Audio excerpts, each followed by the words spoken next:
de la instrucción a través de la palabra de Dios, pero también que sea un desafío para todos nosotros a prepararnos mejor y no solamente tener este material como una adición a su biblioteca, sino que lo comience a usar en su iglesia local, en su grupo pequeño, o en su grupo de estudio bíblico semanal o mensual o quincenal, pero que pueda tener el desafío de parte de Dios. Seguramente Jim bueno, ya dije el nombre, pero nuestro hermano Jim lo va a animar, y queremos animarnos unos a otros en ese sentido, que como capacitadores o como enseñadores de la palabra, usted pueda salir con nuevas herramientas, y tal vez habrá cosas que son figurita o postalita repetida, como dice un amigo mío, pero qué bueno refrescar, sobre todo en los conceptos de la palabra de Dios, que lo necesitamos tanto, y esta es una linda oportunidad para hacerlo. Entonces, a las órdenes, vamos a comenzar. Tal vez indicaciones generales. Seguramente ya algunos pasaron por ahí, pero los baños de las damas están de este lado, a la mano izquierda, ahí en el salón contiguo, donde vamos a tener, tuvimos el café, y va a haber un tiempo ahora para un intermedio, como a las 6, vamos a tener un recreo. Para los varones, los baños están en la parte de atrás, ¿ok? Tal y como las sesiones de agosto, y ustedes vieron que las colocamos ahí el enlace, la iglesia Evangélica China Libre, que son nuestros anfitriones, de nuevo, ellos tienen la cortesía de subir las sesiones en la página de YouTube, y entonces están ahí disponibles, así que es un buen tiempo para poder repasarlas y poder ver si hay algún concepto ahí que pasó rápido, ¿verdad? Como el avión, que uno lo ve pasando ahí, va despacito, pero una vez que se fue, ¿verdad? Y entonces es bueno poder repasar la ruta de ese concepto, ¿ok? Muy bien, oramos al Señor y de esa manera comenzamos. Oremos. Padre Celestial, muchas gracias por esta tarde, por la vida de cada hermano, hermana, pastores, líderes, siervos y siervas tuyas que están en esta tarde. Gracias por la salvación en Cristo que disfrutamos y por darnos la oportunidad, Señor, de servirte. El privilegio enorme de pertenecer a tu familia, y también en este tiempo de que podemos pedirte, querido Dios, que nos instruyas a través de tu Espíritu Santo. Ponemos estas sesiones en tus manos y todo lo que nos vas a enseñar, en el nombre de Cristo Jesús. Amén. Muy bien, Jim Panayo, compañero de Reach Global, él sirvió 15 años en la República de Perú como director allí de la misión, y ahora está mayormente integrado con el equipo de entrenamiento global dentro de nuestra organización. Entonces tenemos el privilegio, después de algunos meses, de tenerlo nuevamente. Así que Jim, el tiempo es tuyo. Lo recibimos con un fuertísimo aplauso. Bienvenido. Dejamos el micrófono para si alguno tiene que va a compartir, para que quede ahí.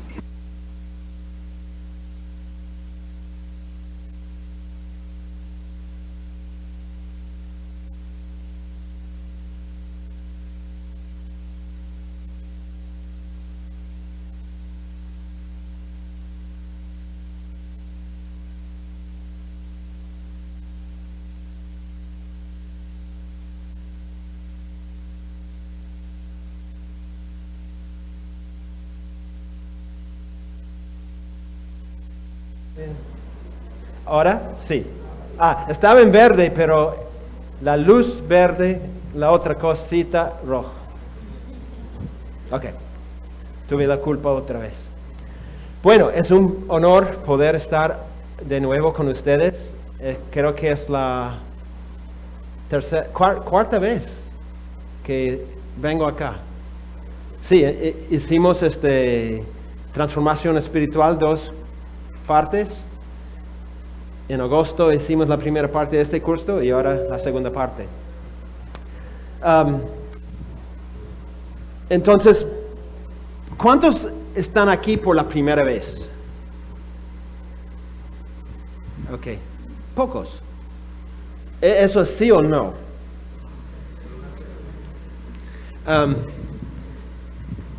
Quiero empezar con un repaso por dos razones. Una razón, hay gente nueva.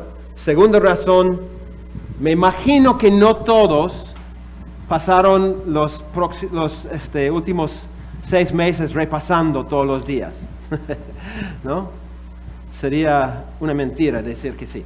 Entonces, vamos a repasar y si tienen comentarios, preguntas, dudas, por favor, láncenlas. Quiero que sea un tiempo interactivo. ¿Ok?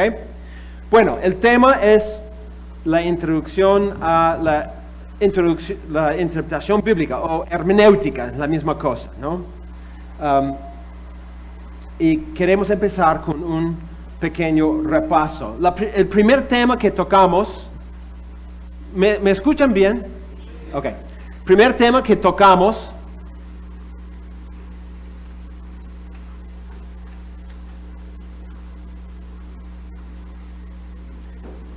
yo siempre no sé por qué tengo problemas con la tecnología. Era la pregunta, ¿por qué es importante estudiar la hermenéutica o la interpretación bíblica? ¿Por qué es importante? ¿Alguien quiere lanzar una razón por qué es importante estudiar este tema?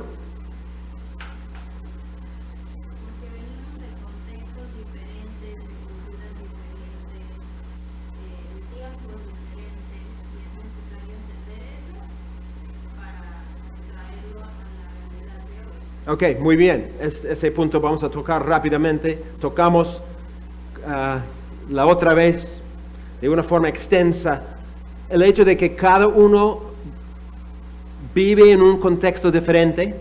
La misma Biblia existe dentro de un contexto.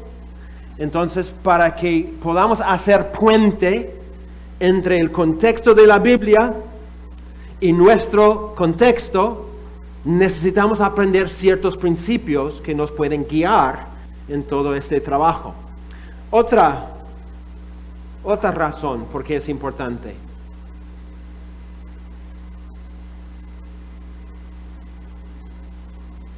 Cualquier cosa, sí. Bueno, es importante porque la hermenéutica, como decía, nos ayuda a crear ese puente, a hacer un puente correcto. Y es importante porque una mala hermenéutica nos puede llevar a tener el resultado también. Ok, sí. Cuando nos equivocamos en el uso de principios de interpretación, nos lleva a muchos errores. Y hoy en día, la iglesia evangélica está repleta de gente que usa principios hermenéuticos equivocados. Y por eso tenemos un montón de falsas doctrinas, de exageraciones de cosas, de problemas, de conflictos, porque hay un mal uso. Y además Sí. eso tomando en cuenta que todos usamos hermenéutica de alguna forma, bueno, todo de nuestra vida. Ok. Todos los días nosotros aplicamos principios de hermenéutica. Todos los días. Cada vez que nosotros interpretamos un acto de comunicación, estamos usando principios de comunicación. Entonces, la pregunta es si los principios que utilizamos son los adecuados o no. Y en muchos casos estamos usando principios no adecuados. Como consecuencia, la interpretación está mal. Entonces, bueno, 3 puntos que quiero compartir. Primero, todos nosotros ya tenemos una hermenéutica. Si lo crees o no, si lo entiendes o no, si te das cuenta o no, tú tienes una hermenéutica, tú tienes una filosofía de interpretación que afecta cada cosa que tú interpretas, las prédicas, las enseñanzas, las comunicaciones, pero muchas veces es una hermenéutica equivocada. Estuve en Costa Rica, acabo de llegar de Costa Rica, enseñando un curso y terminando la semana de enseñanza, el pastor me habló, me dijo, no entendí eso. O sea, eso para mí es nuevo lo que dijiste. Yo siempre pensaba que era otra cosa y lo enseñaba así. Y era un error lo que estaba enseñando y probablemente todo su ministerio estaba enseñando algo incorrecto justamente porque no entendió ciertos principios. Entonces afecta enormemente, ¿no?, nuestros ministerios y nuestras vidas. Una hermenéutica errada resulta en creencias y prácticas erradas. Cada vez que yo interpreto equivocadamente un texto, eso trae consecuencias. Porque mi vida, mi conducta se basa en mis creencias. Y si yo tengo creencias equivocadas, yo voy a tener conducta equivocada. Entonces, tenemos que trabajar para interpretar correctamente, porque eso afecta nuestra conducta. Como siempre, ustedes terminando el curso el día jueves, si quieren una copia del PowerPoint, pueden tenerlo, no hay problema. ¿Okay? Yo sé que a veces hay preocupación porque no he podido llenar todos los espacios. No se preocupen, pueden tenerlo para hacerlo. Okay. La hermenéutica nos ayuda a hacer puente entre el horizonte del texto antiguo y del lector contemporáneo. Reconocemos que hay varios contextos. Por ejemplo, vemos que nosotros arriba vivimos en un mundo totalmente diferente de los autores de la Biblia. Ese es el reto de la interpretación. Es poder hacer lo que se llama una fusión de horizontes, ¿no? Nuestro horizonte es totalmente diferente del horizonte de la Biblia. Entonces, para hacer una buena interpretación, no es que nosotros simplemente salir de nuestro horizonte. Tenemos que hacerlo, pero también tenemos que traer la Biblia a nuestra realidad para aplicarla. Entonces, la idea es, en alguna forma, necesitamos una fusión de los dos mundos. Tanto el texto bíblico como el lector contemporáneo se encuentran dentro de contextos diferentes. Eso sabemos, eso experimentamos. Tú lees la Biblia, lees en el libro de Ruth, que para hacer un contrato se saca la sandalia y le daba a otra persona y hacen un contrato. No tiene sentido para nosotros. ¿Por qué? Porque el contexto histórico-cultural es totalmente extraño, ¿no? Entonces yo tengo que salir de mi contexto para entender qué significó ese rito en su mundo, pero no puedo quedarme ahí. Yo tengo que trasladar eso a mi realidad y decir cómo aplico eso hoy. Eso es una fusión de las dos horizontes, los o las. Gracias. Hablo un español muy particular, muy único. Ok. Número 2, los diferentes contextos afectan cómo interpretamos el texto. Ustedes son panameños, bueno, no todos. Tenemos varias culturas acá, ¿no? Y esa cultura afecta cómo nosotros vemos la vida. Aún dentro del mismo país tenemos una mezcolanza de culturas. Y cada persona lee la vida a través de su propia cultura. Y leemos la Biblia también desde la óptica de nuestra cultura. Entonces, eso afecta.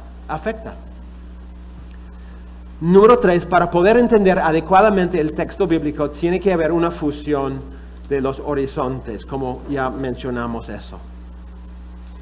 Entonces, tú no puedes contentarte con simplemente leer la Biblia. Tú dices, no, pero es palabra de Dios, solo tengo que leerlo y todo está bien. No. ¿Por qué?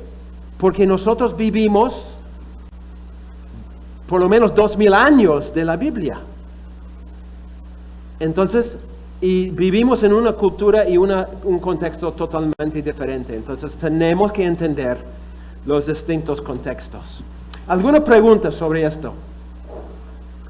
¿Algún comentario? ¿Duda?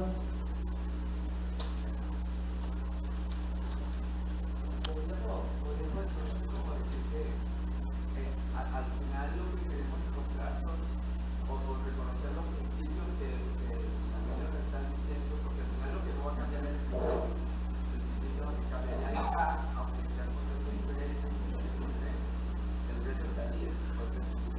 Sí, el problema es, a veces no es el principio, es la práctica. Porque hay una práctica que vemos en un texto, por ejemplo, en 1 Corintios 8 y 10, Pablo habla de carne sacrificada a los ídolos. Pero eso no se ve, por lo general, en nuestra realidad.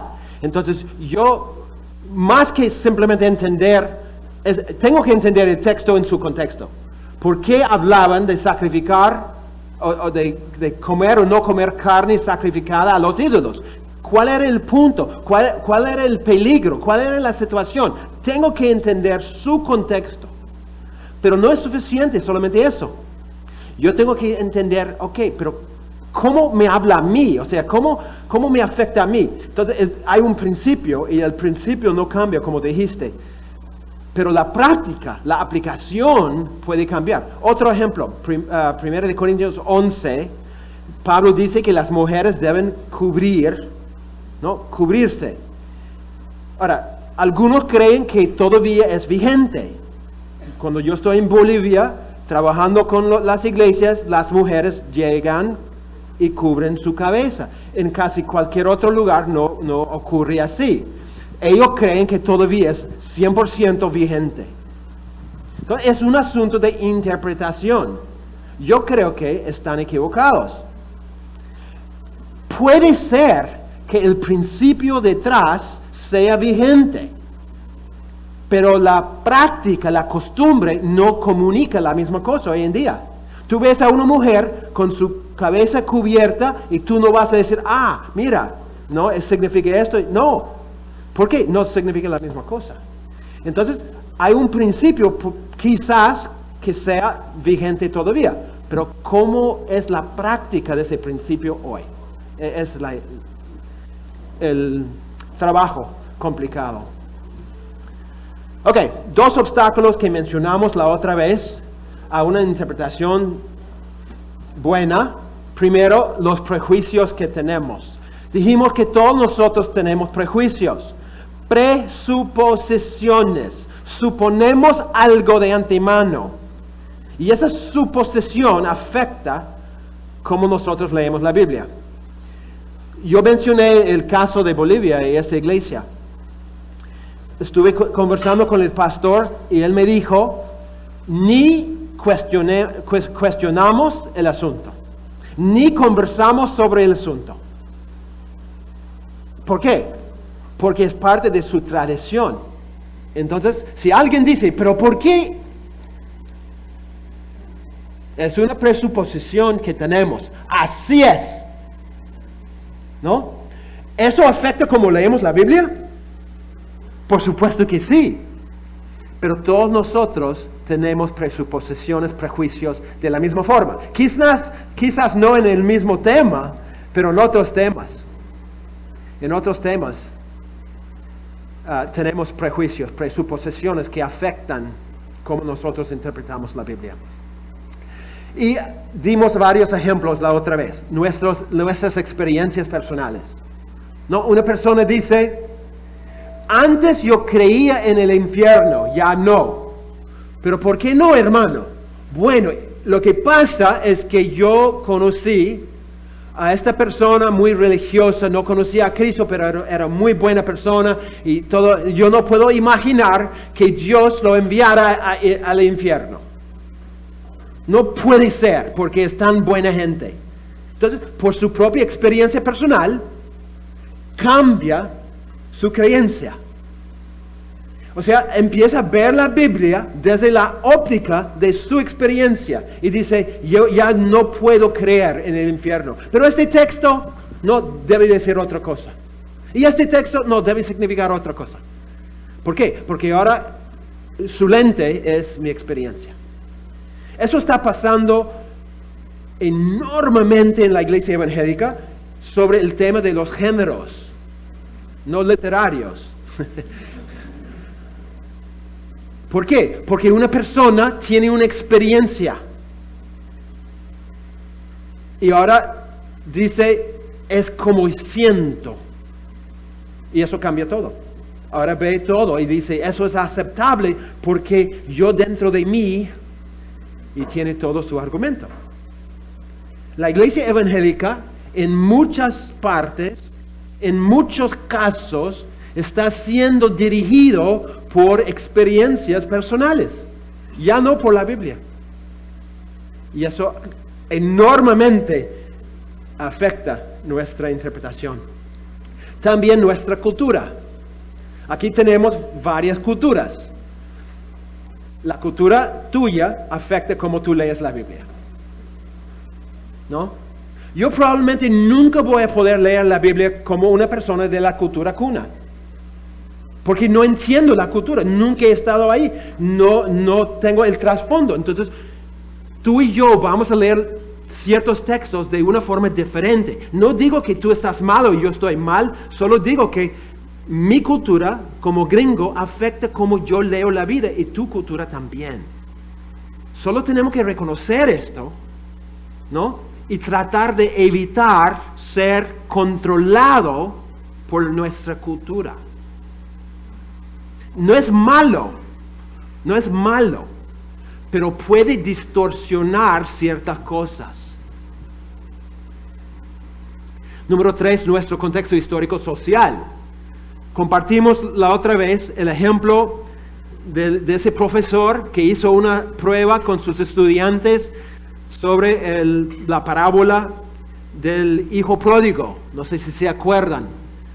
Él hizo un estudio con 50 estudiantes en Estados Unidos y después 50 estudiantes en Rusia. Ellos tenían que escuchar la parábola del hijo pródigo y después recontar de memoria la misma parábola a un amigo. ¿Y qué hicieron los gringos? Ellos enfatizaron que el gran pecado era la irresponsabilidad de malgastar la plata. Los rusos no pudieron creer que los gringos no mencionaron el hambre. Para ellos el hambre era la cosa más impresionante, más importante en la parábola. El pecado era que ese hijo pródigo dejó a su familia y quería vivir de una forma independiente. Totalmente diferente su interpretación, su énfasis. ¿Por qué? En Rusia, ellos habían pasado por hambre y murieron un porcentaje enorme de la población. En Estados Unidos nunca ha habido hambre. Entonces ellos, hambre, ¿qué importa? ¿No? ¿Qué pasó? Su contexto histórico social afectó cómo ellos entendieron la parábola. Número 4, nuestra perspectiva teológica. Un hermano pentecostal y un hermano antipentecostal llegan al mismo texto, ¿no? Con ideas totalmente opuestas. Cuando yo era pastor hace 100 años, en mi iglesia nosotros teníamos, yo me acuerdo un domingo, entra una hermana y se sienta acá y ella saca de su cartera un velo y lo pone sobre su cabeza, ¿no? Y entra otra familia y ellos se sienten a su costado. Ella era pentecostal y ellos eran antipentecostales. Cualquier cosa que olía de pentecostalismo, ellos se molestaban. Y yo digo, en la misma fila, ¿no? Tenían ópticas totalmente opuestas. Y nuestra óptica teológica afecta cómo leemos la Biblia enormemente. A veces simplemente nos cuadramos alrededor de un marco teológico y no vemos no puede ser eso. ¿Por qué? Porque mi teología dice esto, pero el texto ¿qué dice? No. Esto afecta enormemente. Segundo es la distancia entre nosotros y la Biblia. Hay una distancia enorme entre nosotros y la Biblia, una distancia de varias cosas, ¿no? 4 ejemplos. La brecha del tiempo. Por lo menos 2000 años. Es el Nuevo Testamento. El Antiguo Testamento por lo menos 3000 años o más. Y compartimos algunos ejemplos de cómo la misma brecha de tiempo nos ha afectado a nosotros, ¿no? La computadora. Mostramos una foto de una computadora, la primera computadora programable. Ocupaba todo un cuarto. Y ahora ustedes en su propia mano tienen una computadora más poderosa que esa. Estamos hablando de solamente 75, 80 años de diferencia, no 2000. Entonces, hay una brecha de tiempo. Hay una brecha de cultura. La cultura de la Biblia es una cultura totalmente extraña para nosotros. Y dimos varios ejemplos de eso. La brecha de idioma.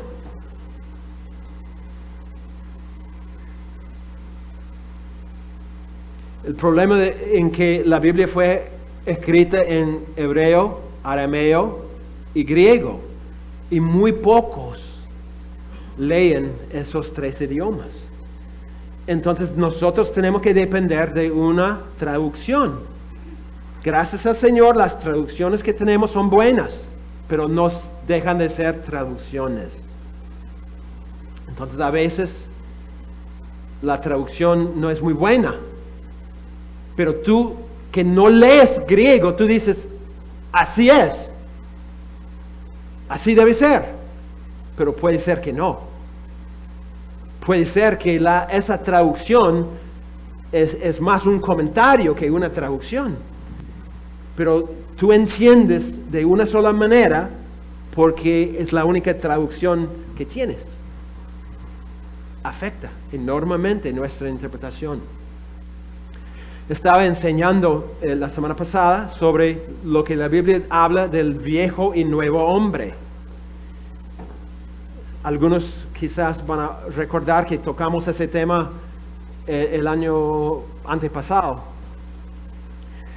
Pero ellos, parte de su creencia se basa en una traducción de la Biblia. Cuando se dan cuenta que la traducción de esa frase en ciertos textos no es la mejor traducción, entonces eso abre un panorama nuevo, ¿no? Pero nosotros tenemos esa brecha de idioma. Una brecha geográfica. Realmente somos muy malos para la geografía de la Biblia, ¿no? Leemos en Éxodo de lugares y decimos, no sé nada de estos lugares, ¿no? Yo tampoco. Entonces es un problema para una lectura bíblica. Entonces tenemos esos 2 obstáculos que hacen difícil la interpretación de las Escrituras. Por eso que necesitamos la hermenéutica, para poder hacer puente entre los 2 mundos, para entender mucho mejor, ¿no?, el mundo de la Biblia y poder traer esas verdades a nuestra realidad. Ok, y número 4,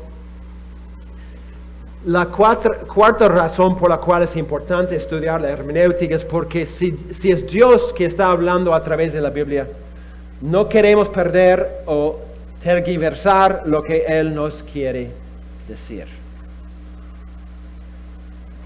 Nosotros tenemos una convicción muy fuerte, muy importante. Esa convicción dice que la Biblia es palabra de Dios. Y a través de esa palabra es Dios hablándonos. Pero si yo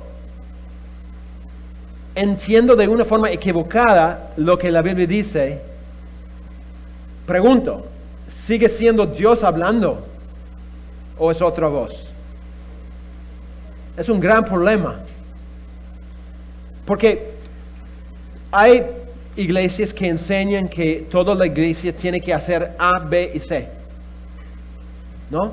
Y con convicción, tajantemente dicen, así es. Pero a veces ellos están interpretando equivocadamente esos mandatos. Entonces aplican algo a la Biblia, a la iglesia, que a la iglesia no tiene que obedecer. Entonces ya no es la voz de Dios, es la voz de un hombre que está exigiendo cosas no bíblicas. Yo diría es el caso de llevar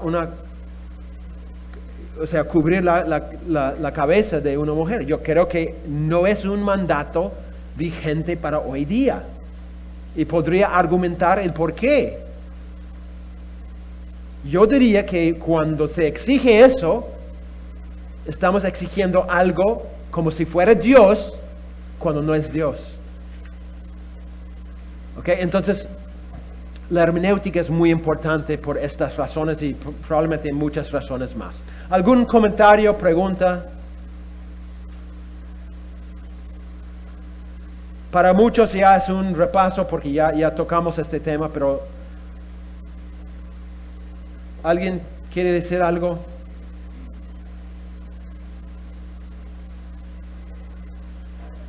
Hermanos,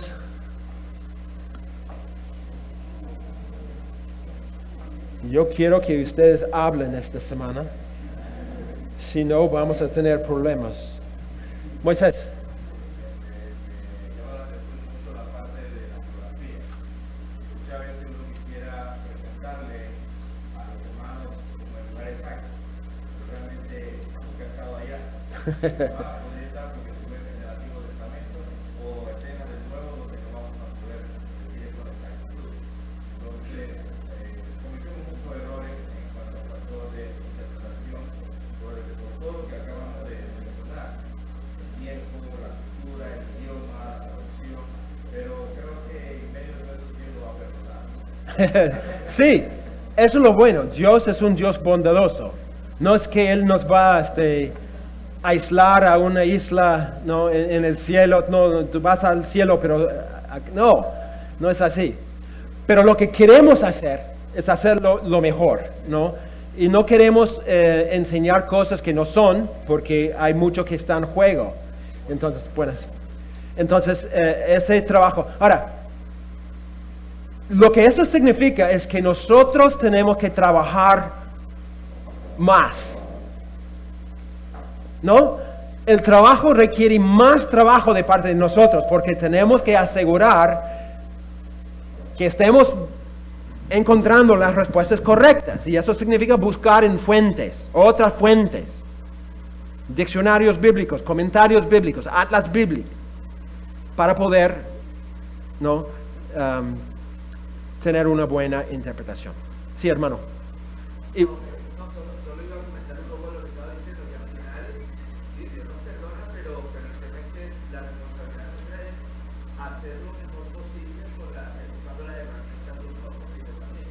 Porque el tema que creo que falla tanto en este día es con la negligencia que hay, de suponer que, bueno, es una responsabilidad, entonces yo no tengo que concentrarme mucho más que orar bastante y ya, pero hay trabajo.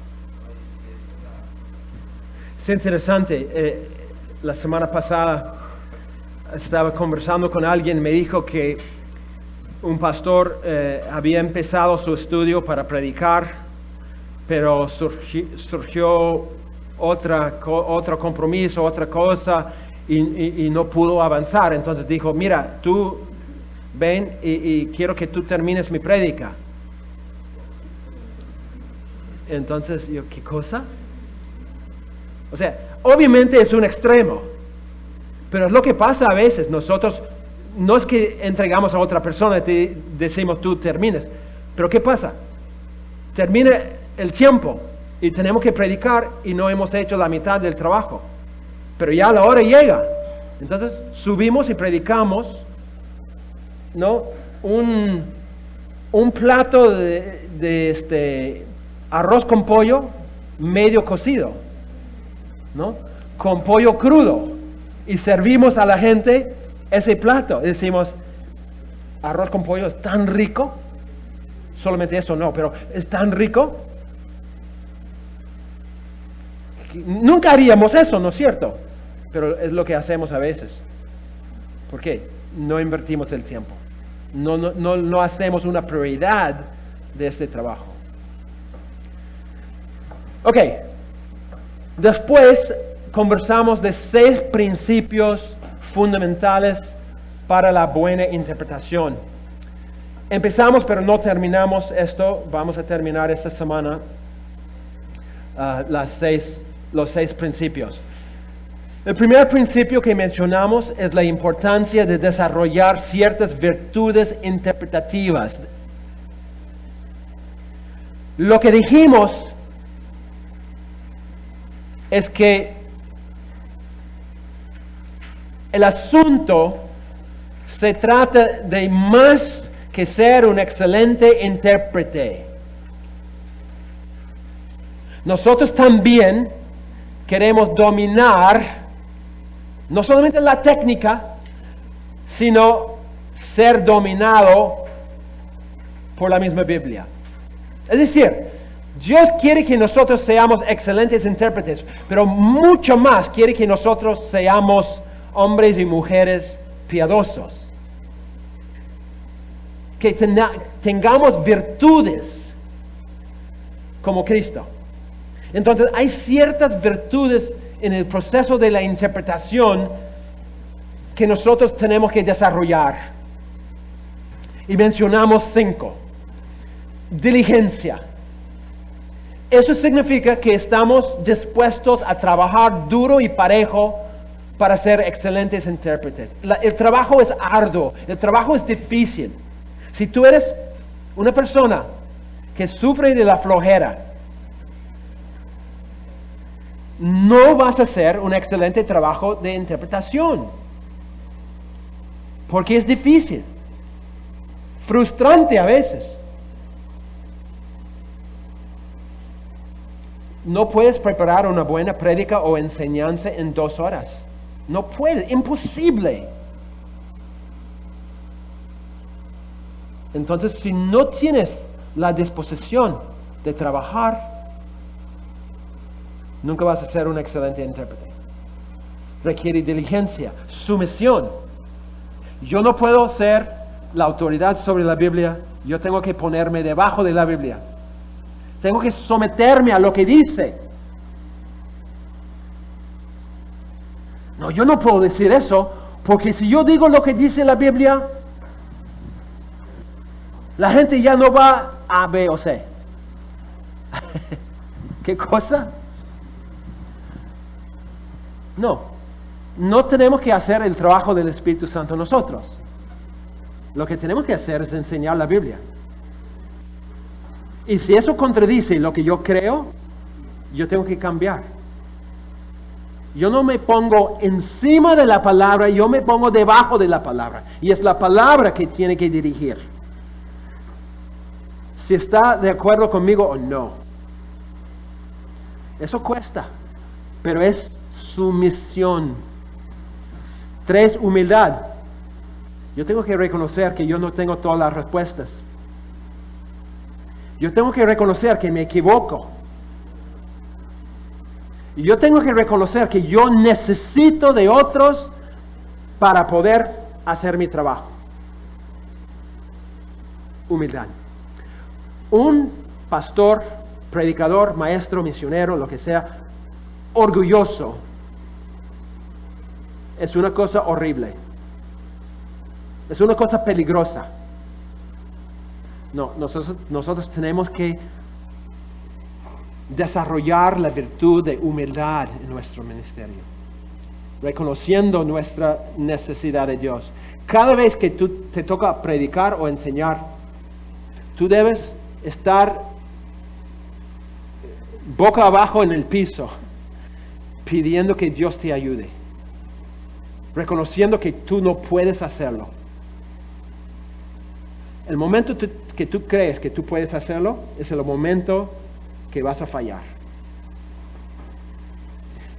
Creo que no van a recordar, pero yo tuve una experiencia donde Dios me humilló enormemente. Estuve en Cuba, me tocó predicar en una iglesia. Yo estaba enseñando un curso de 2 semanas, entonces muy cargado de trabajo, enseñando todo el día, 2 semanas. Llegó el domingo y yo dije, voy a predicar algo que he predicado muchas veces. Es una prédica que Dios ha usado, es una prédica poderosa, es una prédica que va a producir frutos, ¿no? Entonces yo subo para predicar totalmente confiando en ese trabajo que yo había hecho antes. Y pasaron cosas que nunca en mi vida han pasado. Primero, el micro se malogró como 3 veces durante la prédica. Eso no es, Leo, eso no es extraño, no conmigo, siempre pasa cuando estoy. Pero tuve que empezar de nuevo como 3 veces. Pero eso no era nada. Avanzo en la prédica y estoy predicando así, y hay una ventana enorme ahí.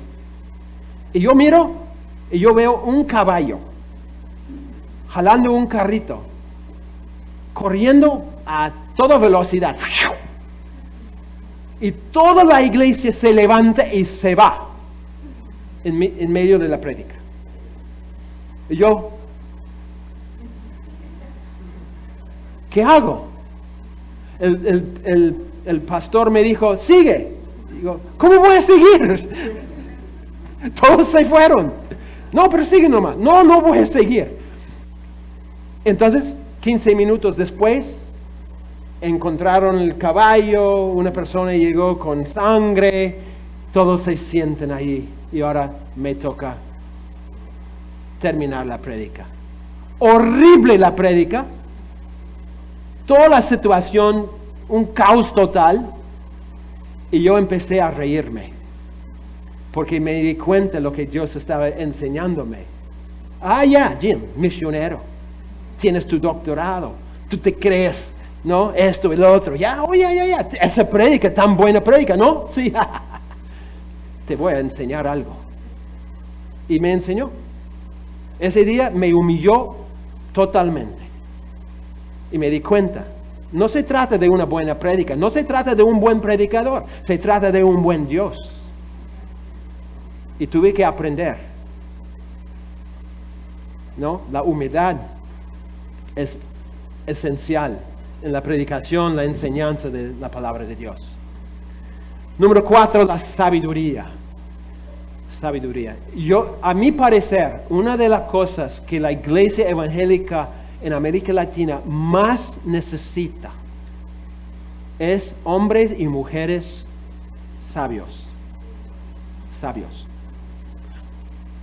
Conocedor de la palabra es importante. Pero una persona sabia que sabe interpretar y aplicar y vivir la palabra es otra cosa. Y eso es lo que la iglesia realmente necesita. Personas sabias. Finalmente, respeto. Tenemos que tener respeto para la Biblia. Respetar tanto a la Biblia que jamás lo vamos a tratar mal. Lo vamos a torcer para nuestros propósitos. Lo vamos a usar para una herramienta para nuestras necesidades. Respeto significa yo voy a tratar la palabra como merece ser tratado. Es la palabra de Dios, una palabra que debe gobernar mi vida. Hay otras virtudes importantes. El punto es que nosotros tenemos que dominar el proceso de interpretación, sí, pero mucho más que eso. Nosotros queremos ser una clase de persona que refleja ciertas virtudes. Eso es muy importante. ¿Comentarios? ¿Preguntas?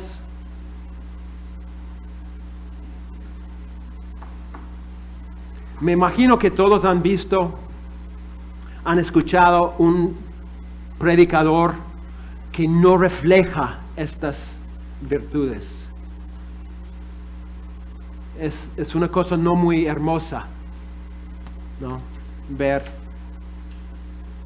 Y ojalá espero que hayamos visto predicadores y maestros que reflejan estas virtudes también. Es una cosa muy bonita.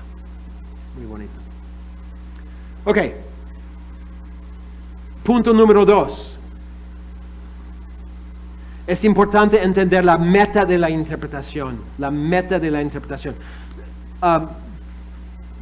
Quiero hacerles recordar, estoy haciendo un repaso de la primera parte del curso.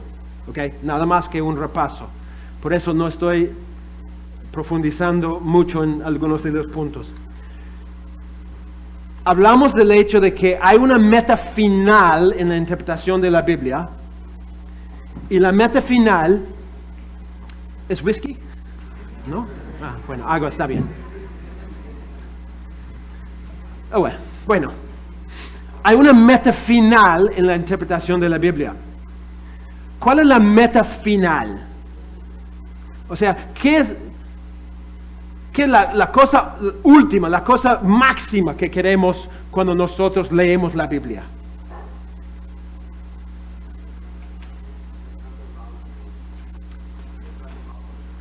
Ok, que Dios nos transforme, ¿no? Leemos la Biblia no para informarnos, sino para ser transformados por Dios.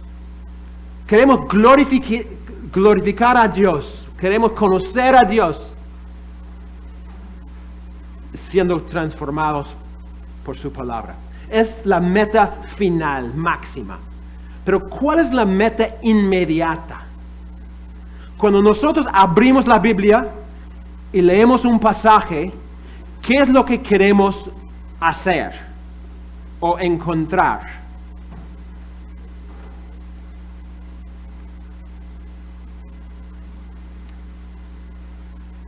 Pastor, tú sabes, yo sé.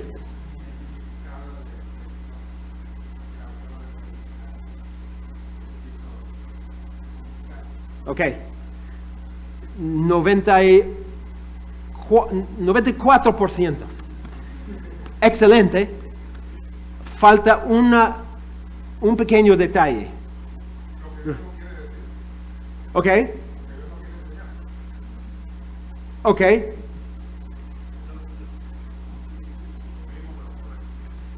¿Lo mismo que?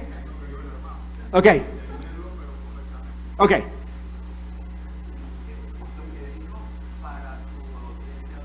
Ok, es la única cosita que quería agregar. La meta de la interpretación es encontrar en el texto la intención original del autor cuando él escribió a los lectores originales. ¿Ok? Yo sé que sabías eso, pero es importante agregar esta parte, ¿no? Porque lo que queremos saber es cuando Pablo escribió 1 de Corintios, ¿qué quiso decir Pablo a los corintios? Porque solamente si entiendo esto, puedo yo aplicarlo a mi vida. La tendencia en la iglesia evangélica es leer la Biblia preguntando primero, ¿qué es lo que Dios quiere decirme a mí? Y hermano, no está mal, pero no puede ser la primera pauta. ¿Por qué? Porque si yo no entiendo lo que Él quiso decir a ellos, es imposible que pueda entender lo que Él quiere decir a mí. Si salto el paso, la tendencia es torcer la palabra, ¿no? Porque yo quiero algo para mí hoy. Háblame, Señor, háblame, Señor. Entonces saltamos la intención original para una aplicación personal. La aplicación personal es importante, pero viene al final. Al final. Entonces, encontrar en el texto, no fuera del texto, no en un libro de teología, no en otro lugar, en el texto. Estamos estudiando el texto. Queremos encontrar en el texto qué quiso decir el autor a los lectores originales, con el objetivo de ser transformado por la palabra. Es la meta última. Yo enfatizo eso, yo empleo mucho tiempo en este punto porque he visto que la mayoría de creyentes, la primera cosa que buscan es una aplicación. ¿No? Háblame Dios, háblame Dios. Y es por eso que hay muchas payasadas en el estudio de la Biblia. Porque decimos, mira, Dios me está diciendo que yo... ¿Se acuerdan de la oración de Jabes? Era totalmente una cosa torcida. La gente tomaba un texto que no era muy céntrico en el libro, no era muy importante en toda la historia de la Biblia, y una persona dijo, uy, qué bacán, ¿no? Yo quiero que Dios pueda ensanchar mis bordes, camino. Entonces toda la gente decía, yo también quiero la misma cosa. Entonces se hizo mucha bulla sobre eso. Todo basado en una aplicación que saltó el propósito original del autor. No podemos hacerlo. No podemos hacerlo. Este punto podría ser el punto más importante de todo. Cada vez que tú lees un texto en tu tiempo devocional, en una prédica, una enseñanza, tienes que hacer la pregunta, ¿qué quiere decir el autor? Samuel, ¿no? Pedro, quien sea. ¿Qué quiere decir el autor? A ellos. La Biblia no fue escrita a nosotros.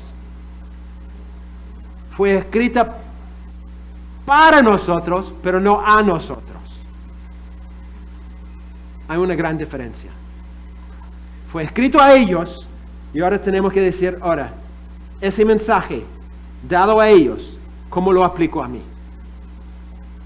Pero eso viene después. Una pregunta, comentario, queja. Sí, hermana.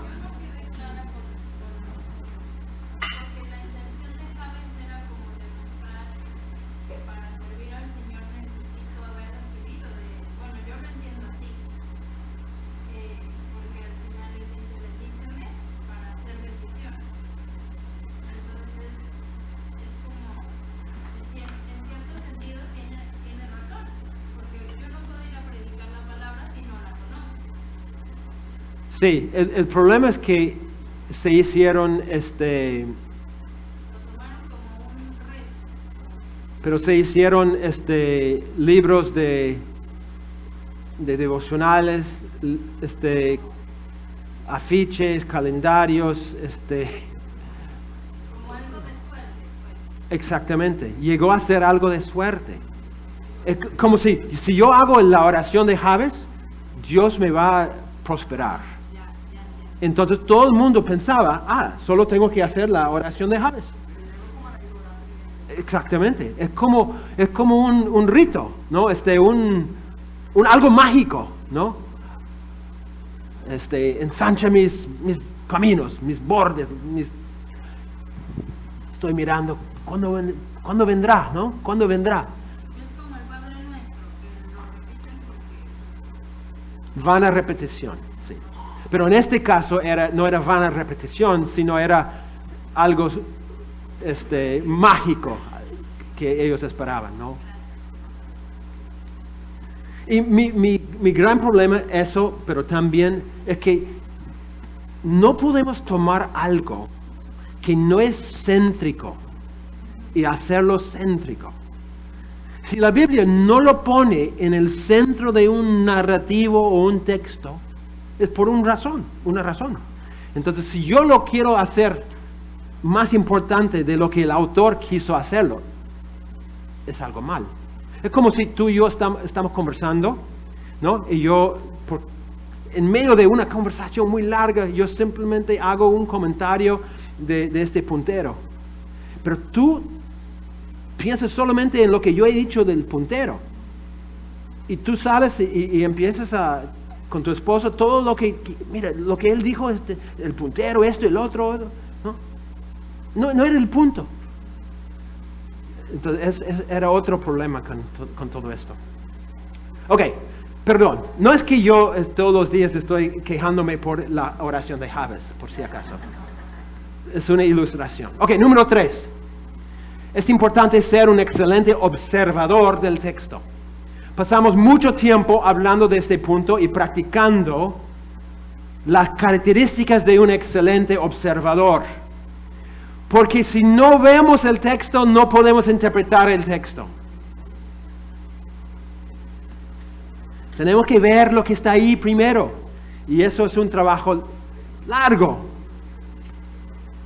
Entonces, por ejemplo, hablamos de varias características de un buen observador. Primero, tenemos que aprender a observar en vez de simplemente ver. Leemos la Biblia a veces sin observar lo que está ahí. Estaba preparando un curso y estaba leyendo un texto creo que era Primera de Juan, Primera de Juan. Y yo hice una observación, escribí la observación. El día siguiente volví al texto. Y esta vez tuve más tiempo, entonces estaba observando y después revisé lo que había escrito. Yo había escrito el opuesto de lo que el texto dijo. El opuesto.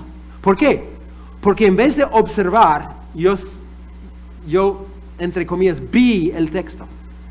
Pero cuando volví al texto y empecé a observar, y dije, qué raro, ¿no? He visto el opuesto de lo que el texto dice. ¿Por qué? Porque no estaba observando con cuidado lo que el texto dice. No podemos perdernos en los detalles. Eso ocurre más que nada en los narrativos. Los pastores quieren predicar un mensaje relevante de un narrativo, entonces ellos se pierden en todos los detalles, ¿no? La casa era roja. Roja significa sangre. Y sangre, no, era una casa roja, nada más. ¿No? Pero nos perdemos en los detalles. ¿Debemos buscar los detalles? Sí. ¿Para qué? ¿Para qué encontrar los detalles? ¿Para qué analizar los detalles? ¿Cuál es el propósito?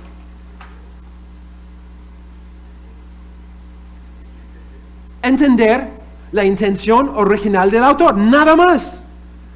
Entonces, si yo paso todo mi tiempo buscando este detalle, y me lleva lejos de la intención original, no vale la pena. Les mencioné que yo, en mis cursos, yo doy una tarea, ¿no? Quiero que hagan una exégesis de ese texto de Filipenses. Y entreguen sus monografías y me dan 8 páginas de la ciudad de Filipos. Y yo digo, lindo, pero no tiene nada que ver con este texto. O sea, está bien que quieres hacer ese trabajo, pero ¿cómo me ayuda a entender este texto? Ese es el trabajo. Quiero entender. No podemos perdernos en los detalles. Número 3, hacer las preguntas correctas al texto. Mencionamos que la clave muchas veces en la observación es hacer las preguntas correctas. Si yo aprendo a simplemente hacer las preguntas correctas, yo voy a hacer una observación muy excelente del texto. Entonces hablamos de la pregunta ¿quién? ¿No? Eso tiene que ver con quiénes son los personajes en un texto. O la pregunta ¿cuándo? Tiene que ver con tiempo o cronología. La pregunta ¿dónde? Geografía, el lugar. ¿Qué o cuál? Nos identifica algo. ¿Qué es algo? ¿Cómo? El medio o la manera que se hace algo. ¿Por qué? La razón o la causa de algo. Si nosotros simplemente memorizamos dos cosas. Primero, las conjunciones. Una conjunción es una palabra que une, ¿no? Conjunciones como ¿por qué? ¿Para qué?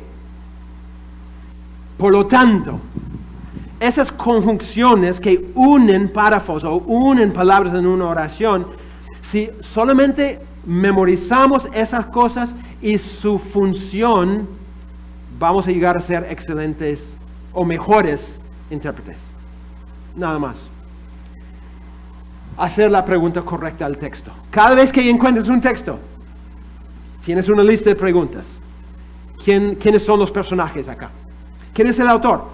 El destinatario. ¿Quiénes son los oponentes acá? La pregunta ¿dónde? ¿Cuándo? ¿Cuándo está ocurriendo el evento?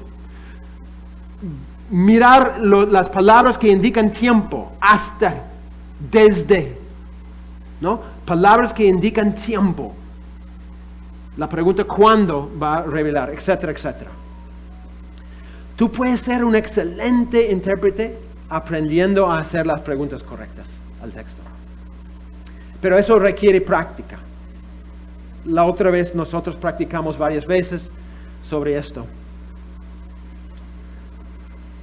Número 4. Notar los detalles más importantes del pasaje. Obvio, ¿no? Los detalles más importantes del pasaje. ¿Cuáles son algunos ejemplos de detalles que son importantes? Excelente pregunta. Gracias, hermana, por esa pregunta.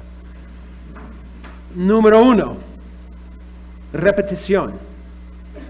Cuando el autor repite algo, es porque es importante.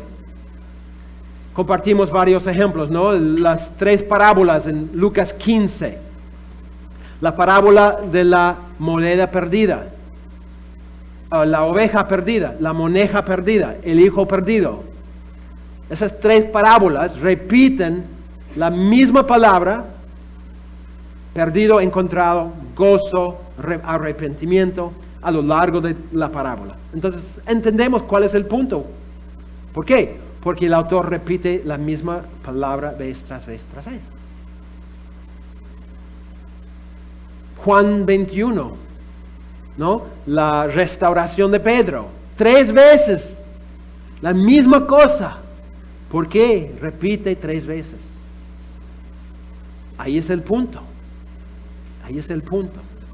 ¿Okay? Repetición. Las comparaciones y contrastes. Entonces tenemos un símil. ¿Se acuerdan lo que es un símil?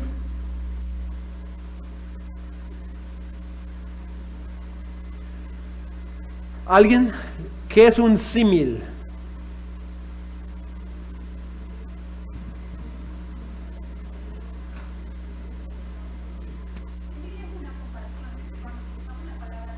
Ok, excelente. Es una comparación entre 2 cosas y se indica que es una comparación porque se usa la palabra como o la frase semejante a.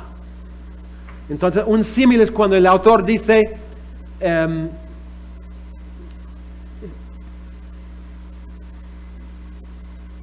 ustedes saben, Salmo, Proverbios 1, ¿no? El justo es como ¿qué? Un árbol plantado junto a aguas, ¿no? Es un símil, porque él hace una comparación entre la persona justa y un árbol plantado junto a las aguas.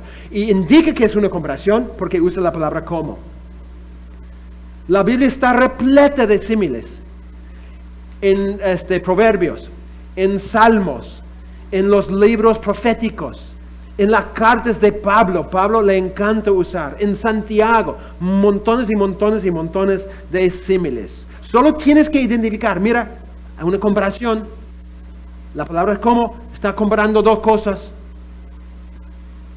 Otra cosa es una metáfora.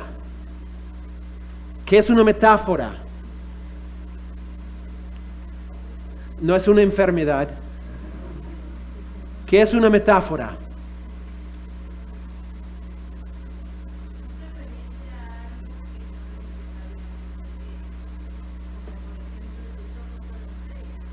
¿Cómo? Ok, muy bien, excelente. Es una comparación entre dos cosas, pero es una comparación directa donde no se usa una palabra como. Entonces Jesús en Juan 19 dice, yo soy la puerta. Es una metáfora. Jesús está comparándose con una puerta. Él no es una puerta. Es como una puerta. Pero para hacer la comparación más directa y más tajante, Él dice, yo soy la puerta.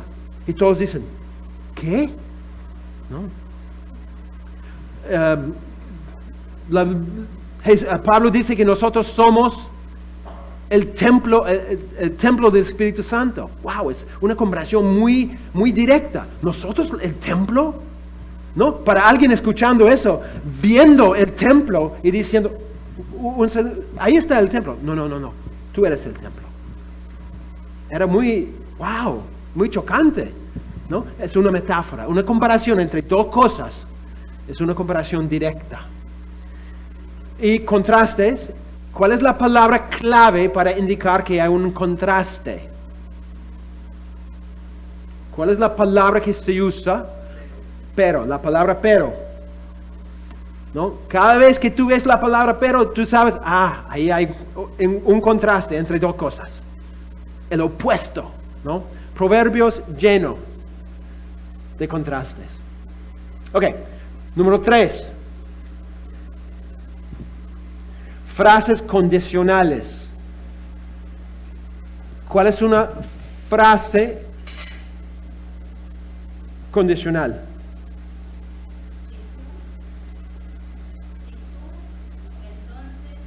Ok, es una frase que tiene dos partes. La primera parte tiene la palabra sí y da una condición. Si llueve, yo no voy a salir a correr. La segunda parte da la consecuencia. La primera parte da la condición, la segunda parte la consecuencia. La segunda parte depende de la primera parte. Si la primera parte se da, la segunda parte tiene que darse también. Si llueve, yo voy a salir a correr. ¿Cuál es la condición? La lluvia. La consecuencia, correr o no correr, depende de la primera parte. La Biblia está llena. Si habéis resucitado con Cristo, buscad las cosas de arriba. ¿Cuál es la condición? Haber resucitado con Cristo. Pablo dice, si es verdad que ustedes han resucitado con Cristo, ¿cuál es la consecuencia que sí o sí tiene que darse? Yo tengo que buscar las cosas de arriba. Eso se llama una frase condicional. Creo que hay más de 600 frases condicionales en la Biblia. No me acuerdo exactamente el número, pero es un montón. Entonces vale la pena entender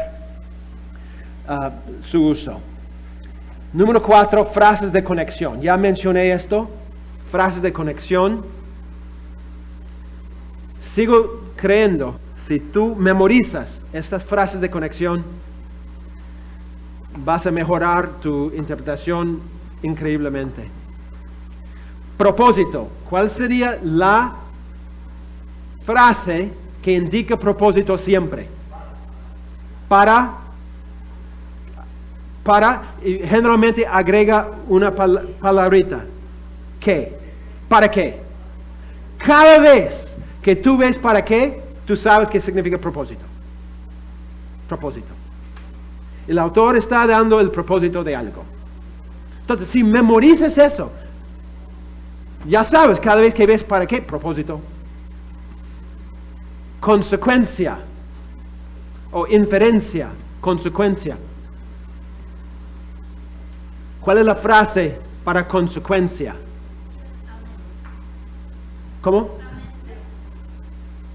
Ciertamente. Por lo tanto, ciertamente no estoy seguro. Es un adverbio, ciertamente. Tendré que pensar más si enfoca consecuencia o no. Interesante. Ok, sí, hermana, Carmen, ¿no?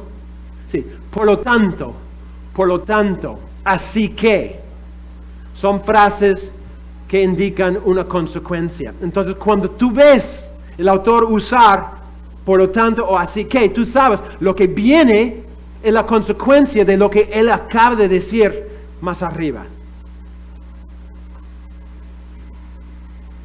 Entonces, ¿cómo te ayuda? Te ayuda a entender que todo el párrafo probablemente el autor quiere comunicar como una aplicación. ¿No? Voy a inventar algo porque nada viene en mi mente. Yo digo, Frank es un millonario. Así que vamos a comer rico hoy.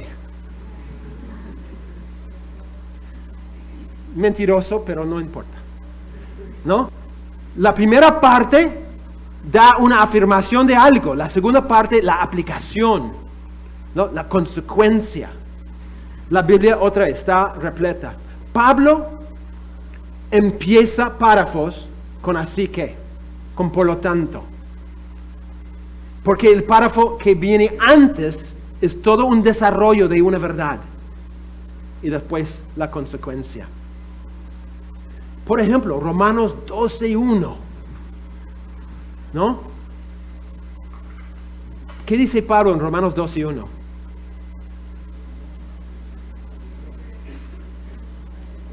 Así que, hermanos, os ruego por las misericordias de Dios que presenten sus cuerpos, sacrificio, etc. Todo lo que Pablo está diciendo en Romanos 12 en adelante es una consecuencia de todo lo que él ha dicho antes. Ha dado muestras de las misericordias de Dios a lo largo de Romanos. Y ahora dice cómo debe afectar la vida de la iglesia. ¿No? Sabiendo que es una frase de conexión, te ayuda a entender la función de ese párrafo. Y explicación. ¿Cuál es la palabra que indica una explicación de algo?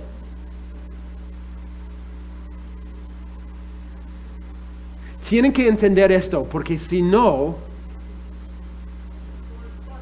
¿Por qué? Exactamente. ¿Por qué? Cuando ven por qué, saben que está dando la causa o la explicación de algo.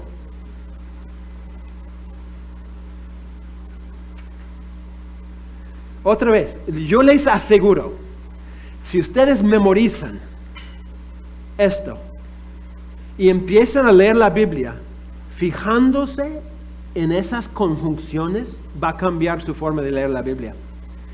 Ayer, después de predicar en una iglesia, participé en una reunión de gente aprendiendo a predicar. Y un comentario que un chico en el grupo hizo es, noté que en tu prédica, cada vez que tú llegaste en el texto a la palabra ¿por qué?, o la palabra, o una frase de conexión, yo resalté eso en la prédica. Yo lo hago sin pensar, porque ya es un hábito, pero era algo notable para él porque le hizo entender la relación entre una parte y otra parte del texto. Y eso es importante, ¿no? Porque podemos entender mejor lo que el autor quiere decir. Memoricen esas cosas. Te va a ayudar un montón. Ok, preguntas.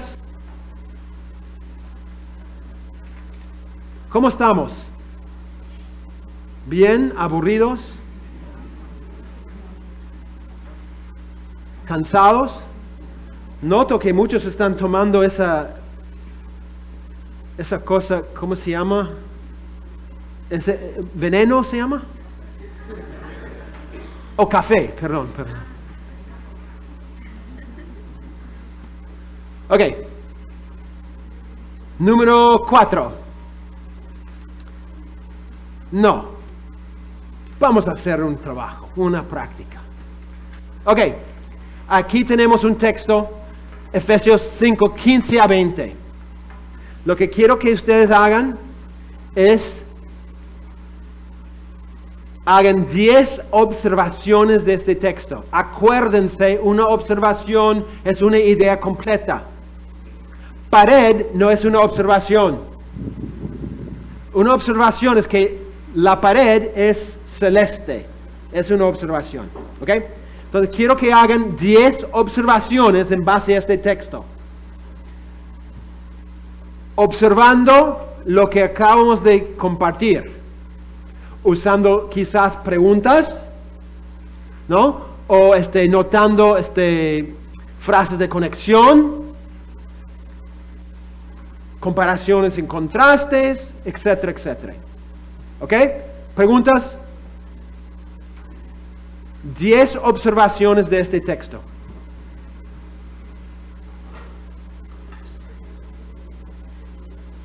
Les voy a dar 2 minutos. No.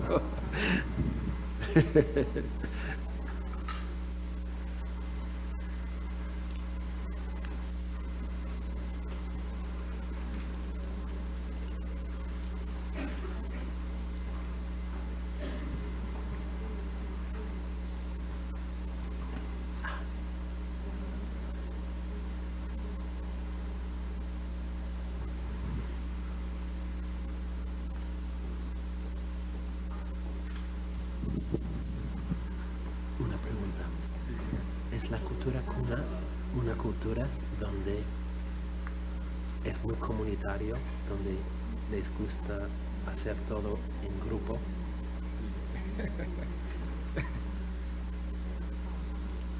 Está bien, solo quería saber. Excelente.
sacar mis lentes para...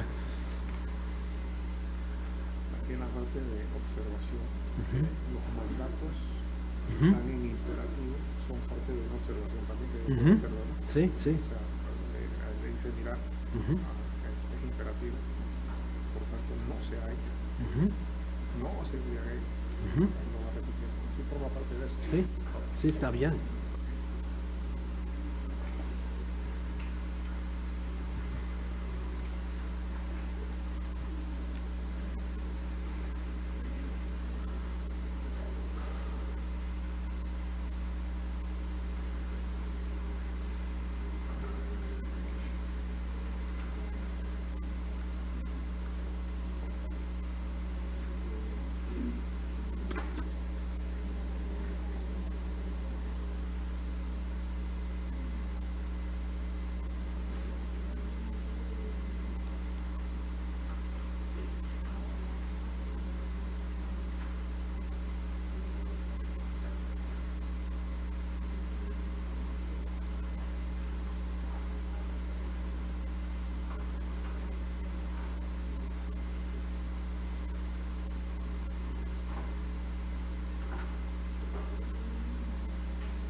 ¿Cuántos necesitan más tiempo?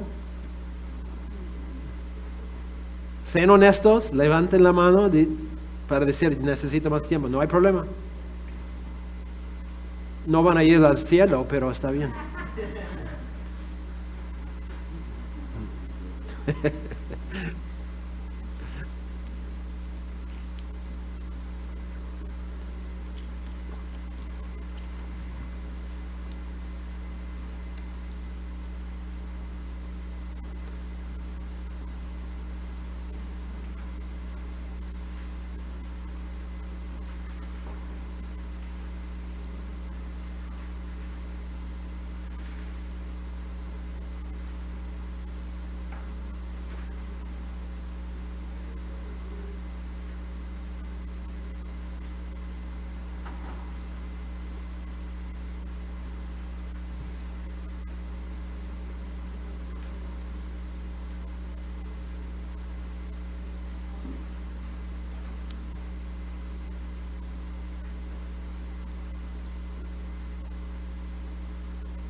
lamentablemente la cena viene en 8 minutos.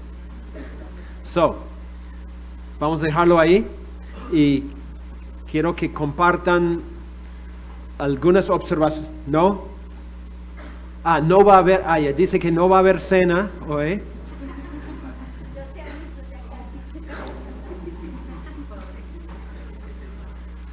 Bueno,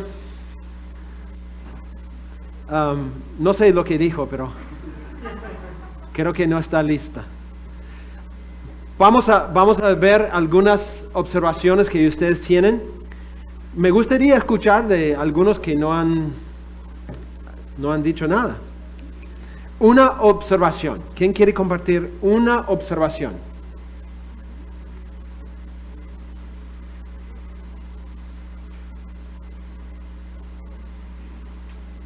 Rogelio.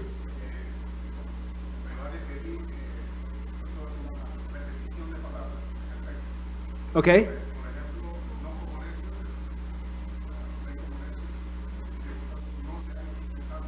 Ok.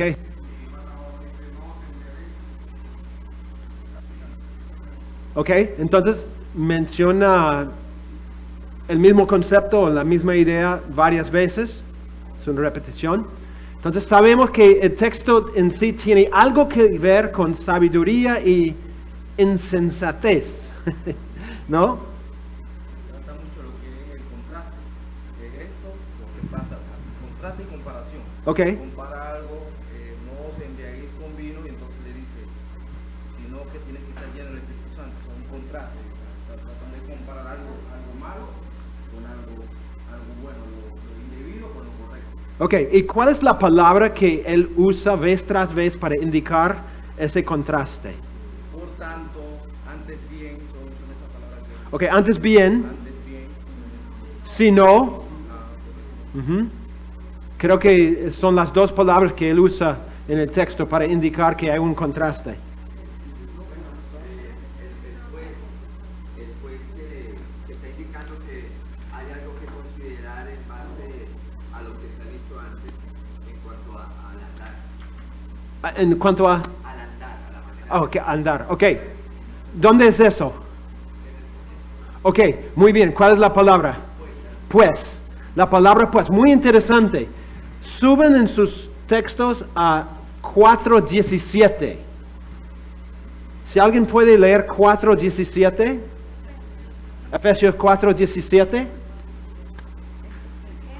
digo, e insisto en el Señor que no se conduzcan más como se conducen los gentiles en la vanidad de sus mentes. Ok, entonces no se conducen o no anden, creo que es otra versión, y llegamos a 5:15 y entonces Pablo dice, ¿cuál es el asunto? ¿Cómo andamos? Es el mismo tema desde 4:17 hasta 5:20 por lo menos. Pablo está preocupado por la manera de conducirse, de vivir en todo este contexto. Muy bien, excelente, Isaac. Entonces ahí aparece lo que es, aquí veo que trataron el tema como condicionales, o sea, algo pasó y le da una condición, cómo deben de andar, cómo deben de vivir, qué deben de hacer. Una condición es cuando te ponen, cuando te hacen saber qué es lo que tienen que hacer, cómo deben de actuar, cómo deben de vivir, una condición. Claro. Pablo le dice, tienes que hacer esto, tienes que vivir así. Ok, no necesariamente es una condición, porque una condición sería, una frase condicional tiene la palabra sí. Si esto pasa, entonces la otra cosa pasa. Entonces no es propio de una frase condicional, pero sí es verdad lo que dices. Pablo está preocupado por cómo están viviendo, ¿no? Pablo está lanzando formas de que tienen que vivir y no vivir. No haces como esto, porque si hablas así eres un insensato, un necio, anda como un sabio. Ajá. Y es como ayudando a reflexionar sobre la manera que debemos. Exactamente, sí. Como una orden, pero no hace ni nada. Ok. Ok. Muy bien. Entonces, y hay varios mandatos, órdenes en este texto. Imperativo. Y interesante. Ajá. Abre los ojos, ¿no? Ajá, muy bien. ¿Cómo?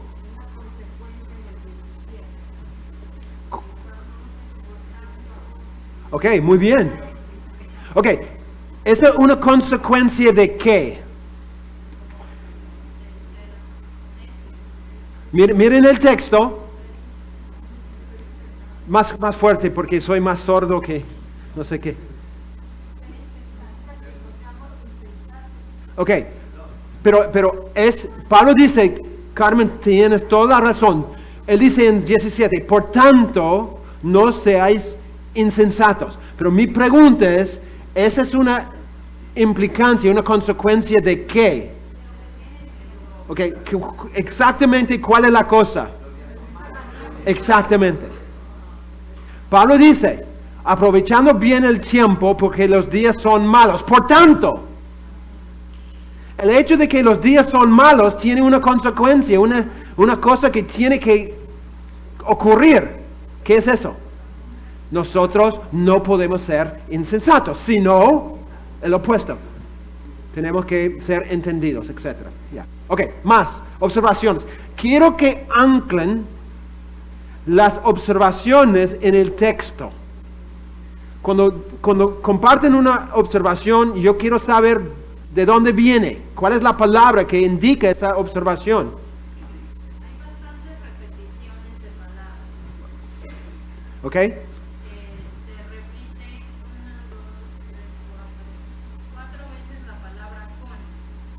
Y una vez lo hace para hacer un listado. O sea, dice con diligencia en el 15, luego con vino en el 18, con salmos, con himnos espirituales, entonces lo hace en el 19, lo hace para hacer una lista. Ok. Mi pregunta, escuchen todos. Piensen bien. ¿Qué significa cuando Pablo dice con algo? ¿Qué es lo que quiere comunicar? ¿Cómo? Ok, pero más concretamente, voy a ilustrar. Pablo dice, mirad pues con diligencia cómo andéis. Después dice, hablando entre vosotros con salmos, con himnos. No os embriagáis con vino. ¿Por qué usa con? ¿Qué comunica? Ah, ok. Voy a terminar este pensamiento y...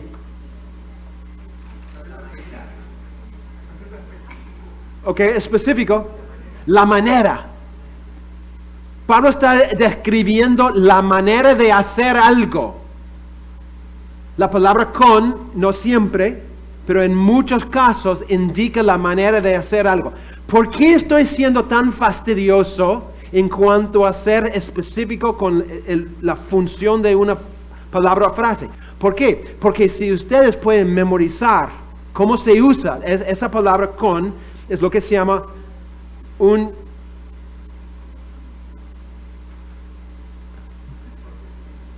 preposición. Se fue. Es un momento de vejez. Una preposición.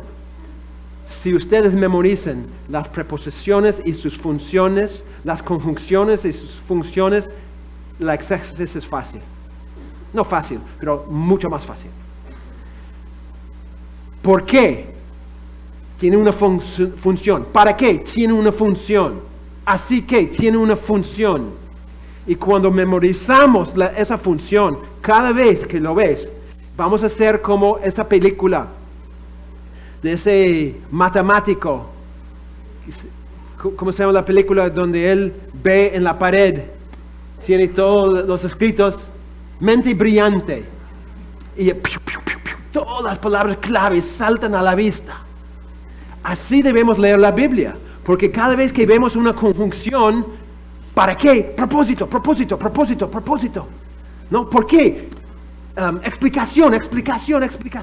Entonces, en todo el texto, tú empiezas a ver las relaciones entre frase y frase. ¿Por qué? Porque ya entiendes el uso de la conjunción, de la preposición, etc. Entonces, es gramática, pero ayuda un montón en la interpretación, la observación de un texto. Que me lleva a decir esto, y es quizás la cosa más importante que voy a decir. Es tiempo a comer. Creo que debemos orar antes.